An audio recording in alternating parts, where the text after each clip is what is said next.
आया, रोनी सूरत को हर एक बात पे रोना आया। जो ना समझ लोग, जिनकी सूरत ही रोनी है, वो हर वक्त रोते ही रहते, रोते ही रहते, रोते ही रहते हैं।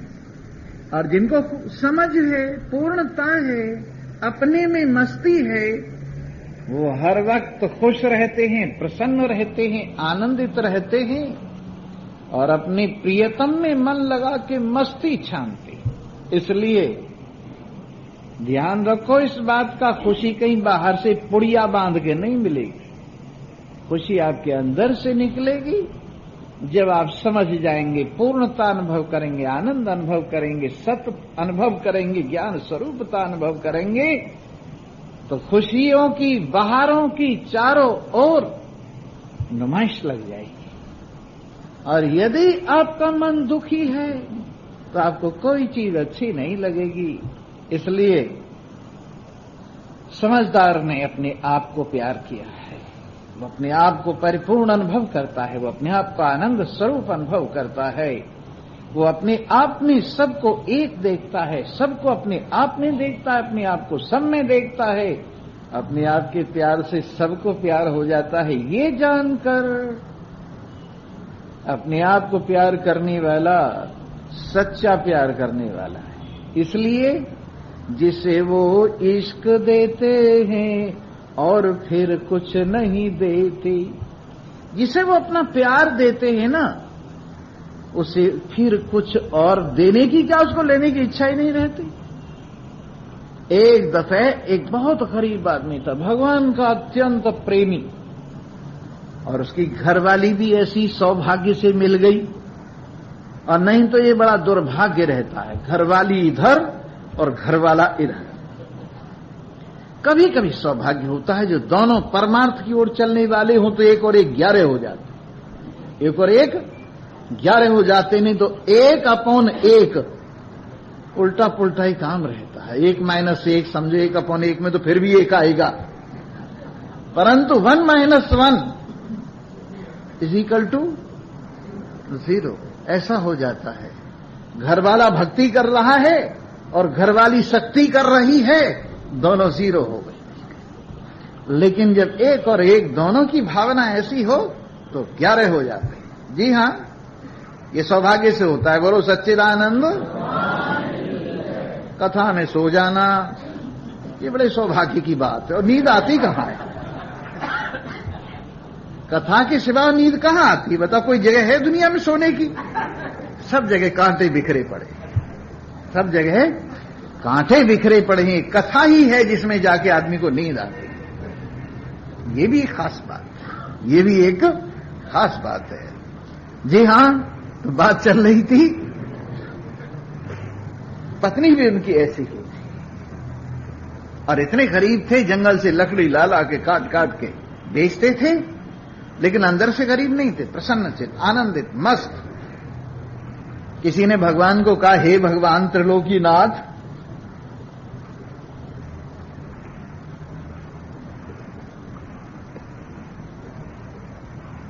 ये गरीब आदमी बेचारा कैसे निकल के आया है, तो इसको कुछ ना कुछ दे दो। बोले क्या दे दूं? जो तू कहे वही दे दूंगा। चल कि इसको 1 असरफियों की थैली दे दो। ये बेचारे इतने गरीब हैं, आपका नाम लेते हैं, आपके सहारे पे रहते हैं। कहने लगे, और इनको चाह नहीं हुई तो? बोले नहीं, दे डालो। बोले ठीक है। उन्होंने 1 असरफियों की थैली रास्ते में डाल दी और 2-4 असरफी बाहर भी निकाल के फेंक दी, जिसे पता लग जाए कि हाँ असरफियों की थैली है। और अपने आप भगत के समेत पीछे छिप गई तमाशा देखने के लिए। जब ये सब कुछ हो गया तो भगत जी आगे आगे थे। गरीबी होने से राका उनको बोलते, रंक माने गरीब, सब कहते थे राका राका राका। तो राका ने देखा, ओहो ये तो असरफिया बड़ी हुई है, सोना पड़ा हुआ है, बड़ी बुरी चीज, बहुत बुरी चीज है। इसकी वजह से प्रेम खत्म हो जाता है, इसकी वजह से आदमी की नींद हराम हो जाती है, इसकी वजह से आदमी को बेचैनी मिलती है, इसकी वजह से भक्ति चली जाती है, इसकी वजह से ज्ञान चला जाता है। इसको नहीं ग्रहण करना चाहिए, पर हमारी घरवाली क्या पता मन चल जाए, चलो ढक देते। मिट्टी डालने लगी। इतने में घरवाली ने भी देख लिया और कहा, अरे प्रियतम क्या कर रही हो, मिट्टी पर मिट्टी डाल रहे हो। कहने लगे, वाह, हम तो सोना समझ के ढक रहे थे और तुमने इसको मिट्टी समझा है। अरे वाह वाह, तुम हमसे भी आगे निकल गई। राका की घरवाली बांका हो गई। इस प्रकार से अरे जिनको ये रस मिला है, और रस कहां अच्छे लगते हैं, और जिनको ये रस नहीं मिला बेचारे। अच्छा स्वामी जी कुछ करें भी, मैंने कहा सतवच, ये रस मिला ही नहीं बेचारों को, तो क्या करें, कुछ न कुछ तो खाएंगे पिएंगे, कुछ न कुछ तो भोगेंगे। लेकिन जिनको ये रस मिला है ना, अखंड रस, एक रस, रस सदा रहने वाला रस, अपना रस, अपनी मस्ती, उनको अब यही नहीं कि ये मैं हूं, ये तू है, ये मेरा है, ये तेरा है। जिनकी सारी कल्पना निबट गई और जिनका मन रस पी पी के, आत्मज्ञान का रस पी पी के पूरा छक गया। आपको मैं विश्वास दिलाता हूं, दुनिया से मन कभी नहीं छकता। कितनी ही दुनिया मिले, कितनी ही दुनिया मिले, कभी छकने वाला नहीं है, उल्टा इसकी तृष्णा बढ़ती है। और तुलसीदास जी ने कहा है, जब भगवान श्री राम रावण के सिर काट रहे थे तो उसकी नाभि में अमृत कुंड होने की वजह से, अमृत का घड़ा होने की वजह से बार बार सिर बढ़ रहे थे, ज्यों काटे त्यों आ जाएं, ज्यों काटे त्यों आ जाएं। और ऐसे सिर बढ़ रहे थे जैसे हर लाभ पर लोभ बढ़ता है, जैसे हर लाभ पर लोभ बढ़ता है। समझे ना? तो लाभ के साथ तो लोभ बढ़ा हुआ है। इस संसार के पदार्थों से कोई तृप्त नहीं होता। लेकिन जब इस मन को परमात्मा का प्यार मिलता है, अपने मूल में आता है, अपने ठिकाने पर पहुंचता है, जहां से ये डामाडोल हुआ है, जहां से हटा है वहां लगता है, जहां से बना है वहां मिलता है, अपने पीहर में पहुंचता है, तो मन तृप्त हो जाता है, पूरी शांति हो जाती है। और फिर मन की कल्पना निवृत्त हो जाती है। मन की कल्पना इसीलिए डामाडोल रहता है मन, कि ठिकाने पर नहीं लगा, आधार नहीं मिला, मूल में नहीं पहुंचा। और अगर ये ठिकाने पे लग जाए, आधार मिल जाए, मूल में आ जाए, तो मन का निवृत्तीकरण परमात्मा के साथ एकता हो जाती है और इसकी वासना नाम को नहीं रहती, निर्वासनिक हो जाता है। ऐसा मन भुने हुए दाने की तरह से प्रारब्ध भुगाने के काम तो आता है, आगे जन्म नहीं देता। जो मन निर्विकल्प हो गया, जो मन स्वाभाविक हो गया, जो मन स्वरूपनिष्ठ हो गया, जो मन आत्माराम हो गया, ऐसे जिनका मन हुआ है, जिनकी कल्पना क्षय हो गई है, सर्वम आत्मेति, सब कुछ आत्मा ही है, सब कुछ आत्मा ही है, आत्मा से अलग कुछ भी नहीं है। अब क्या बंटवारा किया जाए? क्यों स्वामी जी तुम हिंदुओं के मुसलमान हो? मैंने कहा दोनों ही है। अब मैं आधा रह जाऊंगा, अगर मुसलमान हुआ तो आधा हिंदूपना गया, और हिंदू हुआ तो आधा मुसलमान पना गया, इसलिए सब कुछ हो। स्वामी जी वो आप कौन से संप्रदाय से? मैंने कहा सारे संप्रदायों से हो। किसी एक संप्रदाय का नाम लूं तो बाकी सब संप्रदाय मानेस हो जाएंगे मेरे में। मान लीजिए संप्रदाय भी बहुत है, मुंडे मुंडे मतिर भिन्ना। आपको आश्चर्य होगा, कम से कम हिंदुस्तान में 10 लाख संप्रदाय, समझे ना? अब 10 लाख संप्रदाय में से मैं एक संप्रदाय को अपना संप्रदाय मानूं तो बाकी कितने रह गए? 9,99,999 माइनस हो गई। तो इसलिए सारे संप्रदाय मेरे ही, सारे संप्रदाय मेरे ही हैं। मैं वेदांती भी हूं, भक्त भी हूं, कर्म करने वाला भी हूं, सब कुछ मैं ही तो हूं, मेरे से अलग है क्या? मुझसे अलग न कोई ज्ञानी न कोई अज्ञानी, मुझसे अलग न कोई पाकिस्तानी न हिंदुस्तानी, सारा कुछ मेरे एक कल्पित देश में है। जो कुछ आपको देख रहा है वो मेरे कल्पित अंश में है, जो पूरा जिसे लोग कल्पना करके वर्णन कर रहे हैं। स्वामी जी आपको पता है आदमी चांद पर पहुंच गया है। मैंने कहा बहुत बढ़िया बात है, मुझे इससे पहले ही पता है। करोड़ों चांद मेरी कल्पना में चक्कर लगा रहे हैं, करोड़ों चांद मेरी कल्पना में चक्कर लगा रहे हैं, करोड़ों सूर्य मेरे प्रकाश से प्रकाशित हो रहे हैं, करोड़ों धरित्री मेरे द्वारा धारण की जा रही हैं। तू लिए फिरता है चांद में आदमी पहुंच गया है, चांद मेरे तक तो पहुंचा नहीं है, मेरे में चक्कर लगा रहा है चांद और मुझे अब तक नहीं छू पाया है।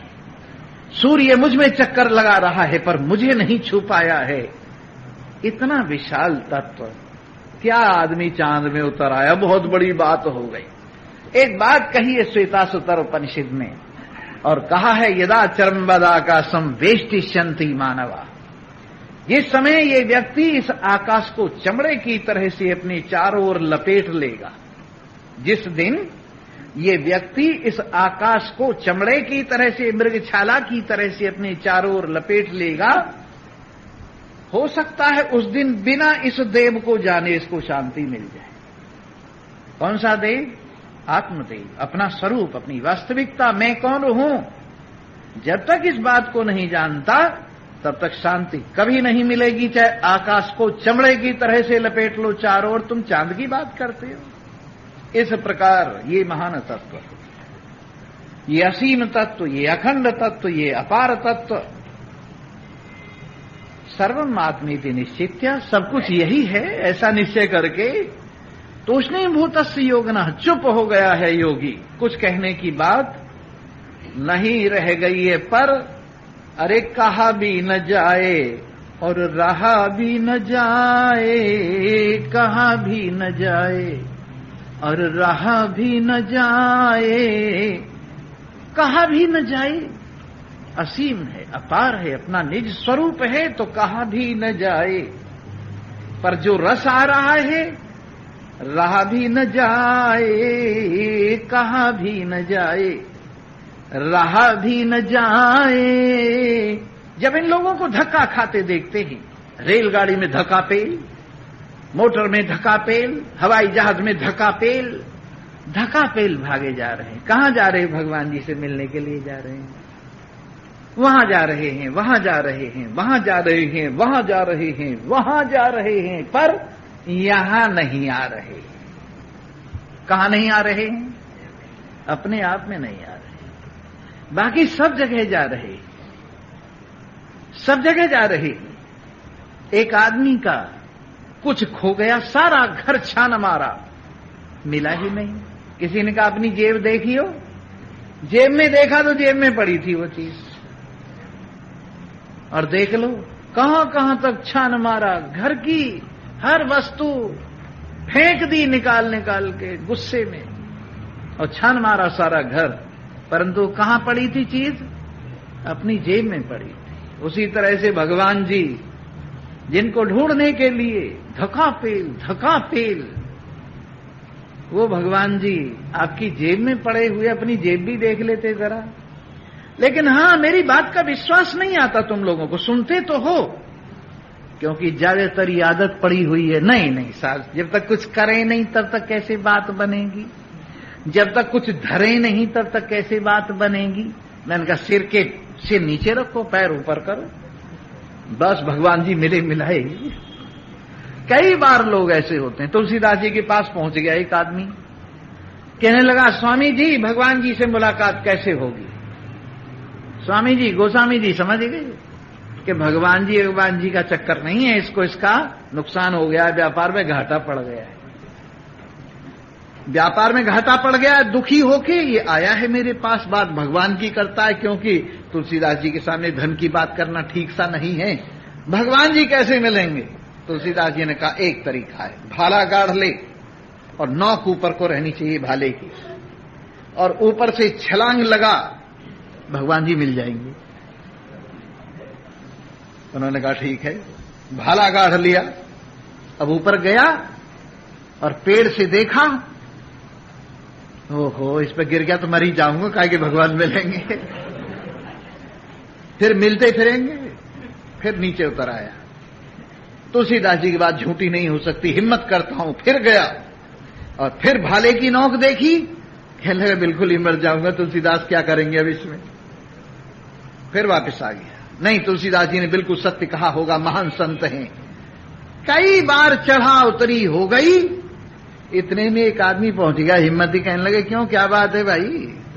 कहने लगे तुलसीदास जी ने कहा ये भाला गाढ़ ले और इस पर छलांग लगा, भगवान से मुलाकात हो जाएगी। कहने लगे तुलसीदास जी की बात को मान रहा है कि माननी पड़ रही है, कि घाटा हो गया है, कि वही तो चक्कर है। कहने लगे ले पैसे ले।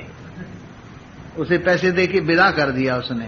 कहने लगे जय राम जी की भाई जान बच गई और व्यापार भी ठीक हो जाएगा। और इसने हिम्मती था, ऊपर चढ़ा, मारी छलांग, भगवान ने ऊपर से ऊपर ही रोक लिया। विश्वास कर लिया ना, तुलसीदास जी की बात मिथ्या नहीं हो सकती। तो भाला गड़ा हुआ है नीचे और ऊपर चढ़ के छलांग मारनी है, कौन हिम्मत करे। स्वामी जी सही कह रहे हैं, स्वामी जी सही कह रहे हैं, पर भाला जो गढ़ा हुआ है। इस तरह से हम ये जो सूली है ना, जिस पर ईसा मसीह चढ़ के अमर हो गया, उस सूली पर हम भी चढ़ जाते और इस खुदी को, इस अहंकार को, इस अभिमान को, इस अज्ञान को, इस नासमझी को सूली पे चढ़ा देते, तो अब तक कभी का बेड़ा पार हो गया। लेकिन वो हम कर नहीं पा रहे हैं ना। इस तरह से ये अधूरापन हमारी अंदर से पूर्ति नहीं हो रही, पूर्णता नहीं आ रही और अधूरापन ही। पर जब पूरे हो गए, बात बन गई, कुछ चिंता नहीं रही, निश्चिंतता आ गई, बेधड़की हो गई, बेफिक्री हो गई, अब करने को कुछ भी बाकी नहीं रहा। कुछ बने तो ठीक है, नहीं बने तो ठीक। क्यों जी स्वामी जी, वो आपके आश्रम का क्या हुआ? आप कह रहे थे आश्रम बनाना है, मैंने कहा यार देवाला निकल गया। क्यों, क्या हो गया? उधर से मेरा ध्यान जो है ना वो कम सा हो गया, देवाला निकल गया। और बने तो हाँ बन रहा है, कोई बात नहीं। कहने का तात्पर्य ये है, अरे जिसको अपने स्वरूप में आस्था प्राप्त हुई, बाकी सब तो ऐसे ही है।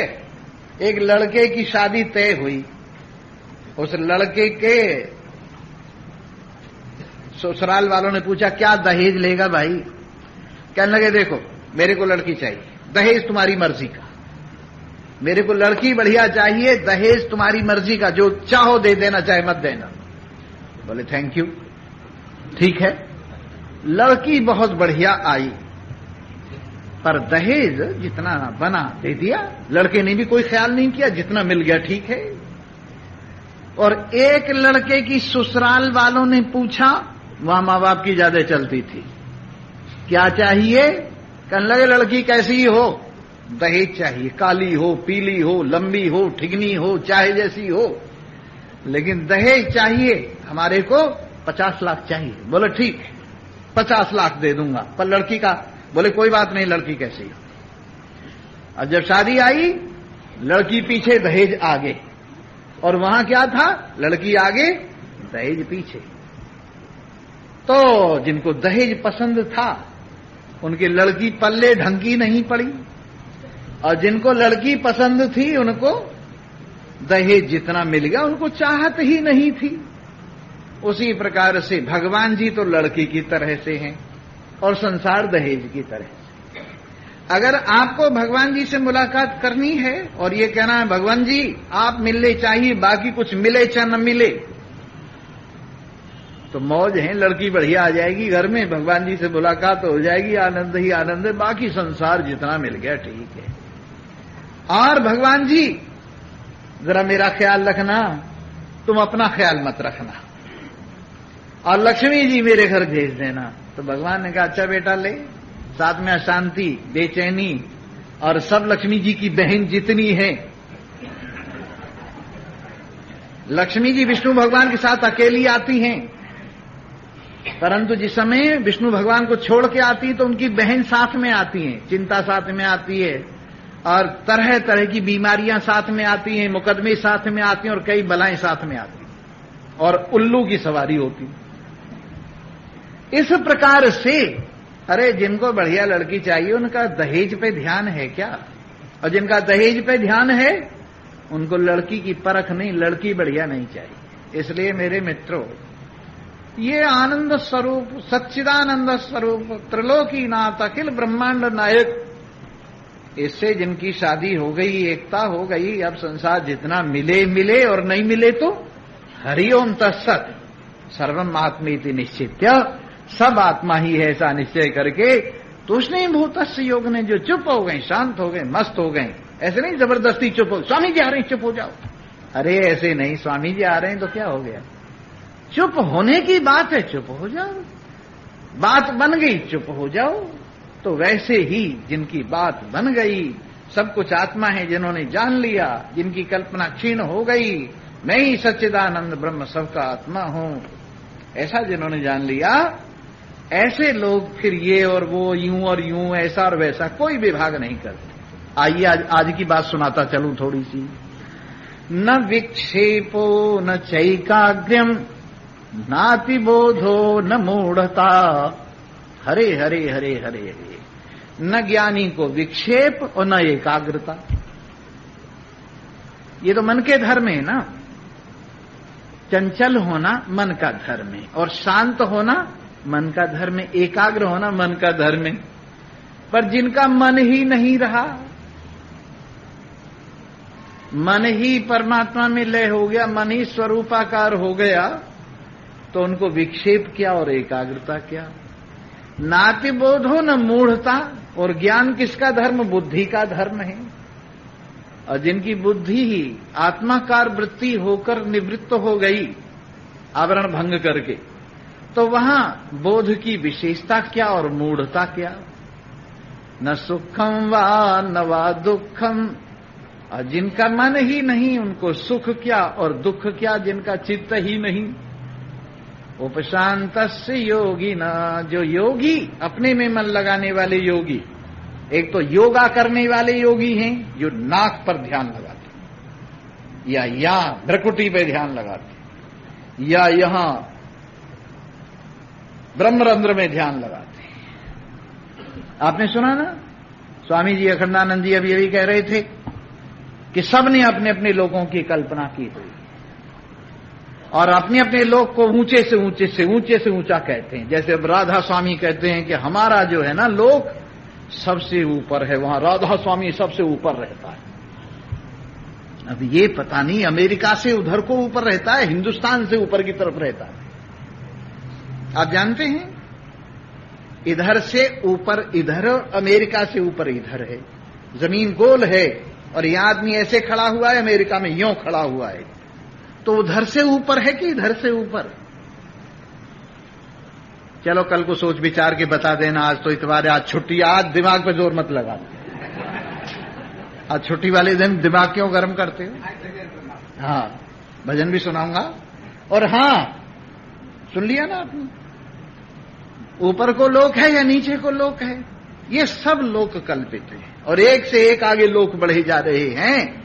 पर वास्तविकता यह है, ये सब कल्पना मात्र है, ये सब कल्पना मात्र है। अन्यथा तो एक ही पदार्थ है, उसी में लोक लोकांतर भास रहे हैं, उसी में लोक लोकांतर भास रहे हैं कल्पना से। ऐसे जो शांत हुए उनको न विक्षेप न एकाग्रता, न बोध न मूढ़ता, न सुख न दुख, जो शांत हुए। आइए अब ये कहते हैं भजन सुनाओ, लो मैं भजन सुनाई ही देता और बहुत बढ़िया भजन सुनाऊंगा। तुमने सुना हुआ तो है पर फिर भी सुनाए देता।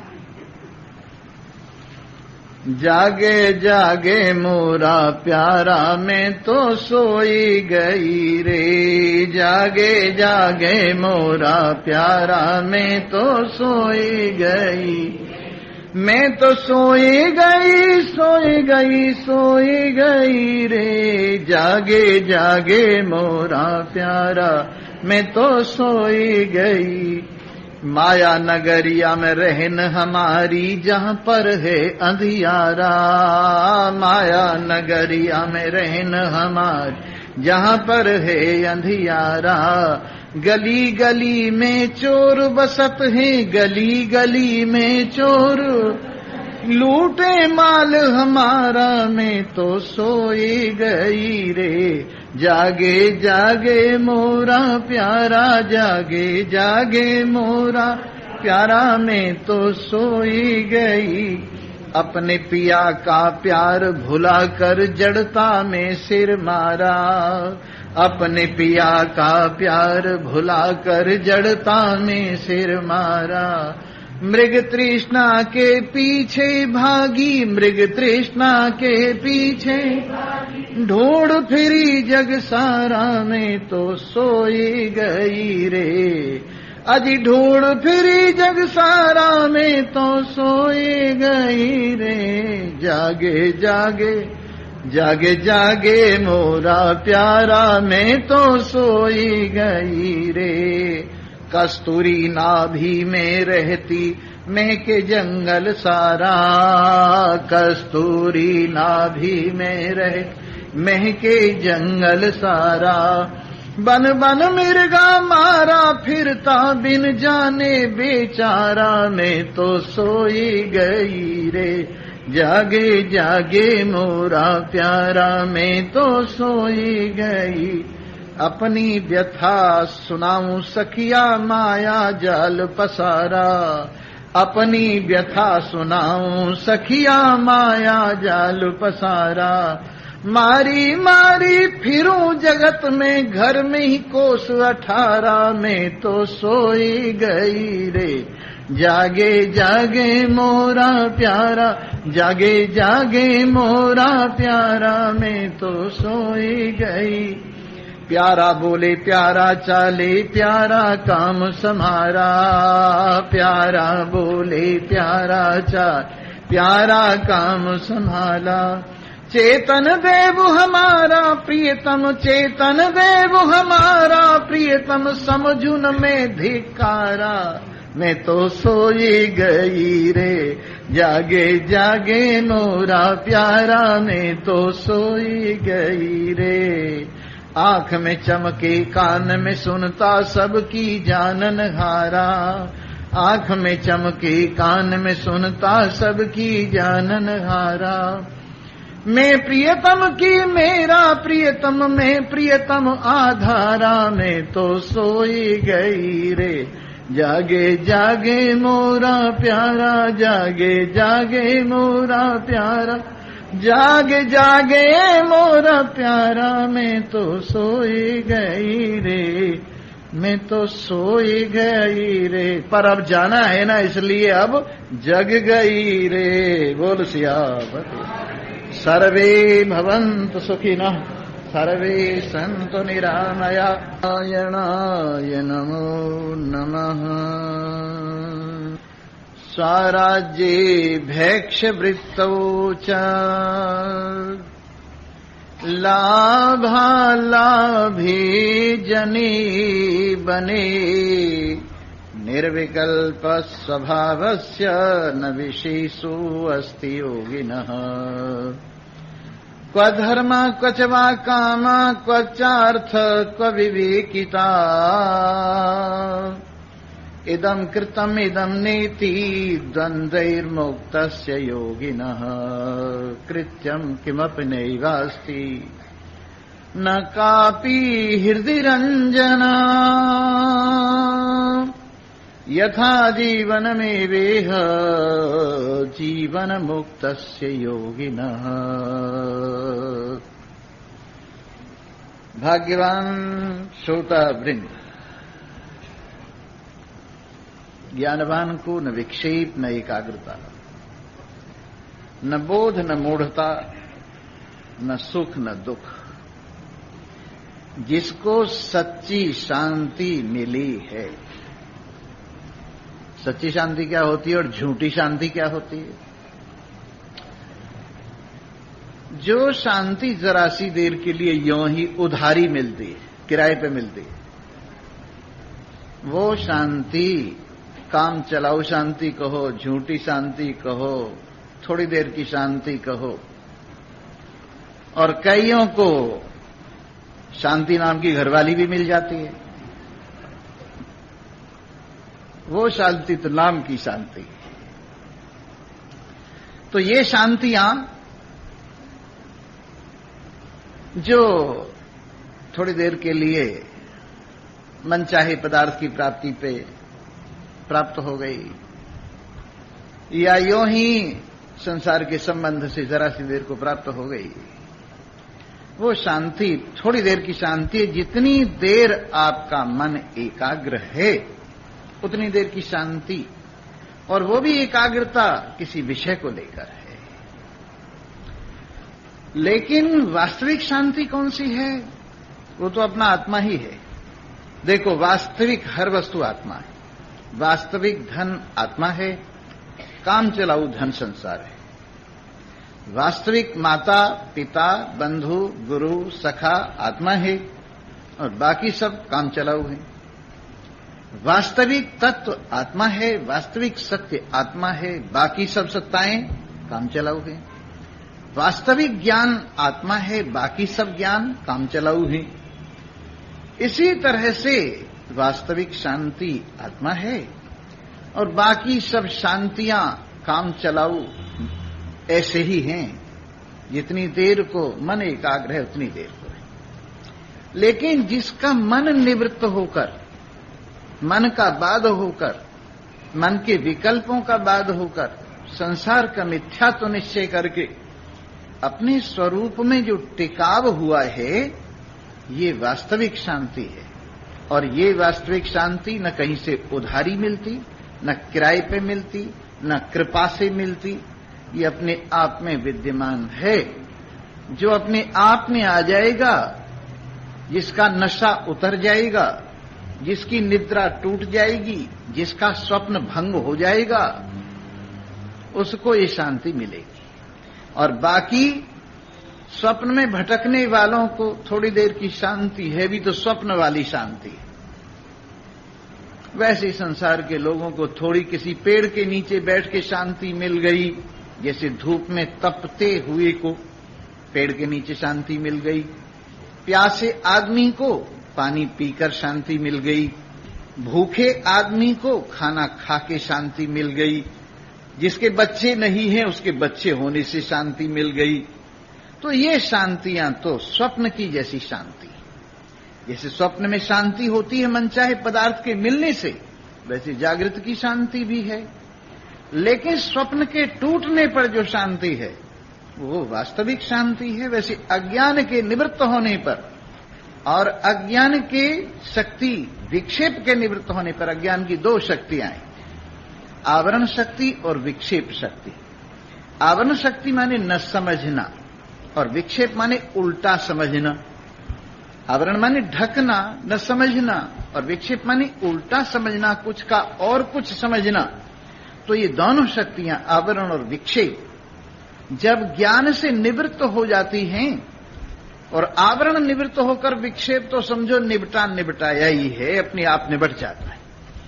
जिस तरह से पेड़ की जड़ को खोद दिया जाए, पेड़ को जड़ से निकाल दिया जाए, तो उसकी हरियाली अपने आप शांत हो जाती है, कुछ नहीं करना पड़ता।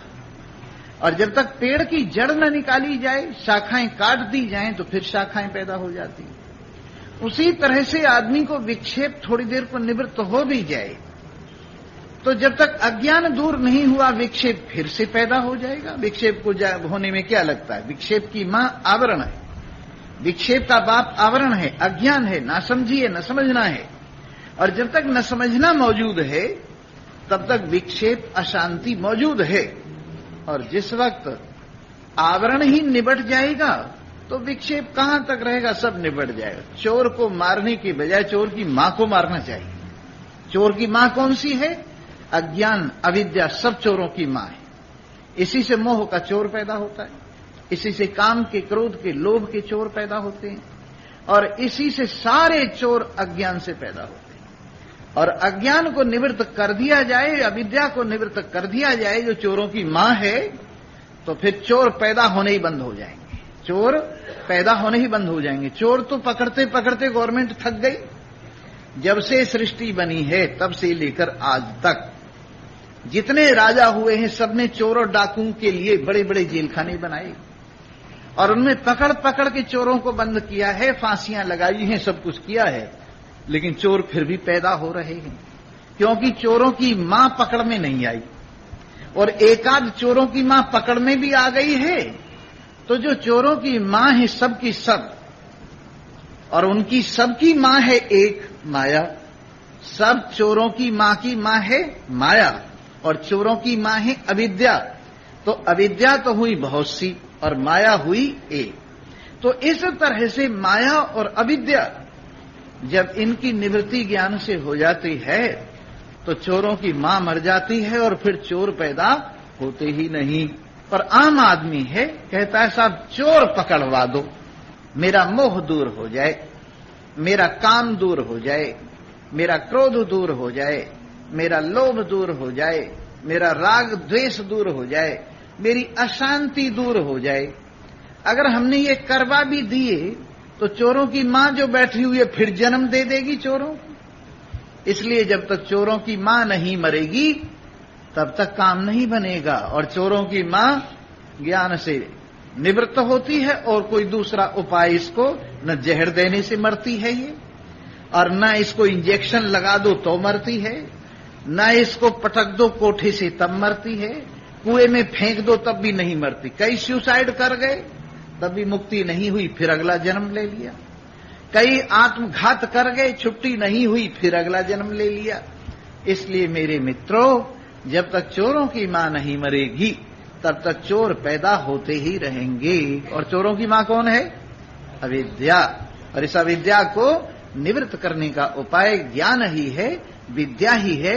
जैसे अंधेरे को निपटाने के लिए उजाला ही एक उसका विरोधी पदार्थ है, और अंधेरे को निपटाने के लिए ढोल बजाओ, अंधेरे के निपटाने के लिए गाना गाओ, अंधेरे के निपटाने के लिए डांस करो, अंधेरे को निपटाने के लिए मेडिटेशन करो, अंधेरे को निपटाने के लिए पूजा पाठ करो, अंधेरे के निपटाने के लिए 100 काम करो, लेकिन जब तक उजाला नहीं होगा तब तक अंधेरा किसी भी तरह से नहीं निपट सकता। और वो तुम्हें अच्छे लगते हैं, हमें मालूम है, समझे ना।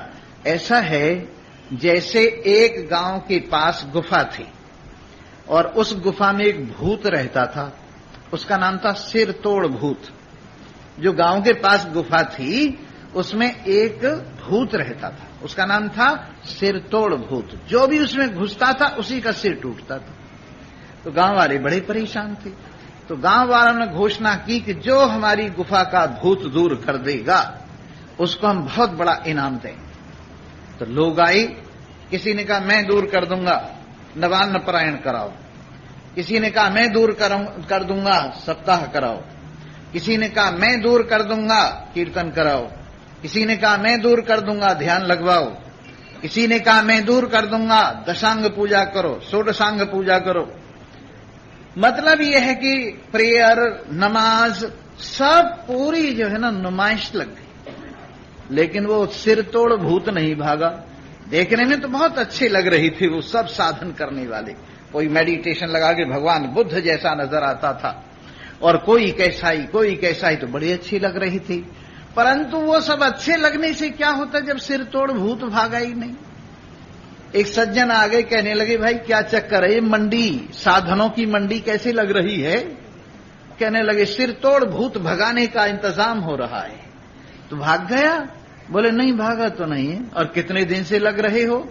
कि पता नहीं, हम तो अभी 10 साल से लगे हुए हैं, हमारे से पहले 20 साल से, उनसे पहले 50 साल वाले, उनसे पहले 100 साल वाले, पिछले जन्म में भी लोग यहां कर गए काम। कहने लगे वाह कमाल है यार, तुमसे सिर तोड़ भूत नहीं भागा? कहने लगे भागा ही नहीं। कहने लगे हम 1 सेकंड में भगा देंगे, चुटकी बजा के। लोग कहने लगे वाह ये आया चुटकी बजाने का, ऐसे ऐसे सदगुरुदेव आ गए और ऐसे ऐसे महान पुरुष आ गए, ऐसे ऐसे साधन बताने वाले आ गए, ऐसे ऐसे मंत्र बताने वाले आ गए, ऐसी ऐसी साधना कराने वाले आ गए, ऐसी ऐसी मेडिटेशन कराने वाले आ गए, उनसे तो भूत भागा नहीं और ये 1 चुटकी में भगा देंगे। बोले हाँ हम 1 चुटकी में भगा देंगे, तुम हमें डराते हो? कहने लगे अच्छा भगाओ, हम तुम्हें बहुत इनाम नहीं, इनाम देना मत देना कोई बात नहीं, इनाम के ऊपर थोड़े ही बात, ठीक है। तो उन्होंने क्या किया, आओ मेरे पीछे। कह लगे हाँ आगे तो रहना।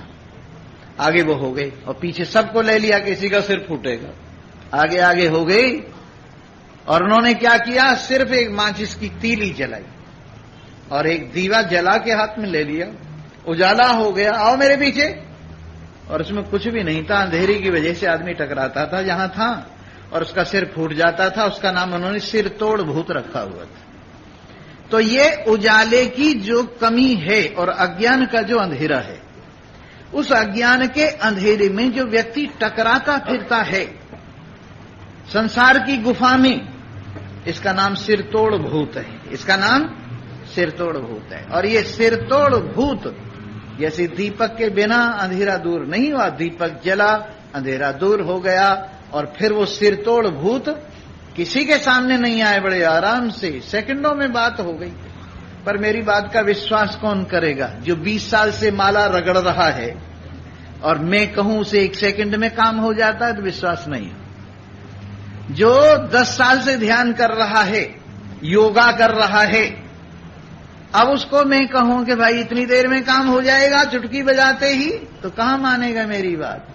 और इसकी वजह मैं आपको बताऊंगा। देखो ऐसा है, योग वशिष्ठ में एक कथा आती है। योग वशिष्ठ में शिखिध्वज नाम के राजा हुए हैं और उनकी घरवाली थी चुड़ाला। चुड़ैला नहीं, कई लोग चुड़ैला कहते हैं, चुड़ाला। क्या नाम था उनका? चुड़ाला। तो वो दोनों सत्संगी थे। शिखिध्वज भी सत्संगी थे, सत्संग में बैठते थे, और चुड़ाला भी सत्संगी थी। सत्संगी की कोई ये परिभाषा नहीं है कौन सी क्लास में पढ़ता है। जैसे विद्यार्थी आज जो शुरू हुआ है वो भी विद्यार्थी है, और जो पीएचडी में थीसिस लिख रहा है वो भी विद्यार्थी है। उसी तरह से सभी सत्संगी। तो दोनों सत्संगी थे और दोनों महात्माओं का सत्संग करते थे। लेकिन ये तो भाग्य की बात है, पूर्व साधना की बात है। शिखिध्वज को ज्ञान नहीं हुआ, चुड़ाला को ज्ञान हो गया आत्मज्ञान सुनते सुनते। और चुड़ाला हर समय प्रसन्न रहने लगी आत्मज्ञान के कारण। सुख में, दुख में, लाभ में, हानि में, जय में, पराजय में, यश में, अपयश में, हर वक्त प्रसन्न रहे। अब बराबर वाला खुशी और अपने आप 12 बजे रहे तो बुरा सा लगता है ना। तो वो पूछने लगा, क्यों चुड़ाला एक बात बताओ। बोले हाँ पूछो पतिदेव, कि तुम इतनी खुश कैसे रहती हो? हर वक्त मैं देखता हूं, ऐसे लगता है जैसे बड़ी प्रसन्नता है, जैसे तीनों लोगों का राज्य मिल गया है तुम्हें। इतनी संतुष्ट, इतनी तृप्त, इतनी आनंदित, इतनी मस्त कभी मैंने तुम्हें नहीं देखा, लेकिन कुछ दिनों से मैं देख रहा हूं तुम बड़ी संतुष्ट, बड़ी तृप्त, बड़ी आनंदित, बड़ी मस्त। इसकी वजह क्या है? कहने लगे इसकी वजह यह है कि मुझे आत्मज्ञान हो गया है। ये सुनते ही उसको हंसी आ गई, क्योंकि आदमीपनी का अभिमान था कि मैं आदमी हूं और ये औरत है। औरत को भला ज्ञान कैसे हो सकता है? आदमियों को ये ख्याल है। और एक पंजाबी में कहावत भी है, और वो कहावत ये है, रन ज्ञानन भेड़ी स्नानन लोई खुम्ब न होई। इसका मतलब यह है कि स्त्री को ज्ञान नहीं हो सकता, और भेड़ का स्नान नहीं हो सकता, और लोई खुम्ब पे नहीं चढ़ाई जा सकती, भट्टी पे चढ़ा के साफ नहीं की जा सकती। ये पंजाबी में कहावत है, रन ज्ञानन न भेड़ी स्नानन लोई खुम्ब न होई। खैर बहुत से लोगों का ख्याल है, पर मुक्ति किसी के बाप का इजारा थोड़ा ही, किसी की भी हो जाए, जो समझे उसकी हो जाए। तो चुड़ाला मुक्त हो गई, आनंदित हो गई। लेकिन उनके पति को विश्वास नहीं हुआ। उन्होंने ये सोचा, ये बर्तन मांजने वाली, रोटी बनाने वाली, बच्चे खिलाने वाली,